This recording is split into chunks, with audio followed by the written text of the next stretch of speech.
এই কেকটা বানাতে গিয়ে এত বড় ভুল হবে আমি কখনো ভাবিনি। কি ভুল করেছি তা দেখতে হলে সম্পূর্ণ ভিডিওটি দেখুন। আসসালামু আলাইকুম everyone, welcome back to Lia's hidden kitchen. আমি একটা 1.5 পাউন্ডের কেক বানাবো, তাই 3টা ডিম ভেঙে নিয়েছি। আমি কুসুমটা আলাদা করব না, বিটার স্পিড একই রেখে ডিমটা কিছুক্ষণ বিট করে নেব, যতক্ষণ পর্যন্ত না ডিমটা ফেনা ফেনা হয়ে আসছে ততক্ষণ পর্যন্ত। আমার বিট করা প্রায় হয়ে গেছে। আমি এখন এখানে চিনি অ্যাড করে নেব। তো আমি 3টা ডিমের জন্য 1/3 কাপ এবং 1/3 কাপের অর্ধেক মানে 90 গ্রামের মতো চিনি অ্যাড করে নেব। আমি চিনিটা একবারে দিব না, 3-4 লারে ফোল্ডিং মেথডে ঘুরিয়ে ঘুরে সুন্দরভাবে যতক্ষণ না চিনি গলছে ততক্ষণ পর্যন্ত বিট করে নেব।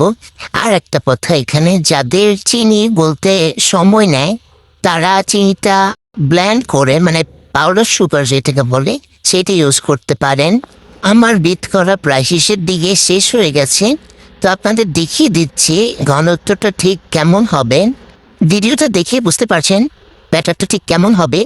একটা দাগ কেটে নেওয়া যাবে এবং কিছুক্ষণ স্থায়ী থেকে এরপর দেবে যাবে। এখন আমি শুকনো উপকরণগুলো মিশিয়ে নেব। আমি এখানে যা যা শুকনো উপকরণ নিয়েছি তা হলো 2/3 কাপ ময়দা, 1.5 টেবিল স্পুন কোকো পাউডার, 1.5 চা চামচ বেকিং পাউডার আর 1.5 টেবিল স্পুন কর্নফ্লাওয়ার। আমি ময়দাটা মানে শুকনো ইনগ্রিডিয়েন্টসগুলো 2-3 বার চেলে নিয়েছি। আপনারা সুন্দরভাবে 2-3 বার চেলে এরপর মিশিয়ে নেবেন। তো এটা খুব আলতো হাতে মিশিয়ে নেবেন, আস্তে আস্তে ধীরে ধীরে ফোল্ডিং মেথডে ঘুরিয়ে ঘুরিয়ে। আর এখানে আমি যে ভুলটা করেছি সেটা হলো আমি এখানে চকলেট ইমালশনটা দিতে ভুলে গিয়েছিলাম। আর আমি এখন দিয়ে নিলাম, তারপর আমি সুন্দর করে মিশ্রণটা মিশিয়ে নেব। আপনারা খেয়াল করলে দেখতে পারবেন বাইরে অনেক নয়েজ হচ্ছে, কারণ বাইরে অনেক বৃষ্টি হচ্ছে, এই কারণে বৃষ্টির আওয়াজটা আসছে। তো আজকের মতো একটু ম্যানেজ করে নেন, আমি এই জন্য খুবই দুঃখিত। তো আপনারা দেখতে পেয়েছেন আমি এখানে কোনো অয়েল ইউজ করিনি। আপনারা চাইলে এখানে 1 টেবিল স্পুন বা 1.5 টেবিল স্পুন পরিমাণ অয়েল ইউজ করতে পারেন। তো আমি এই মিশ্রণটা সুন্দরভাবে মিশিয়ে নেব।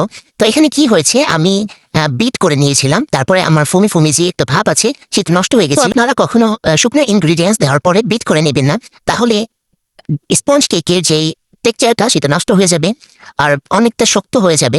তো এই ভুলগুলো আপনারা করবেন না। তো এই তো আমার মিশ্রণটা প্রায় হয়ে গেছে। এখন আমি এই ব্যাটারটা একটা 7 ইঞ্চি সাইজের মোল্ডে ঢেলে নেব।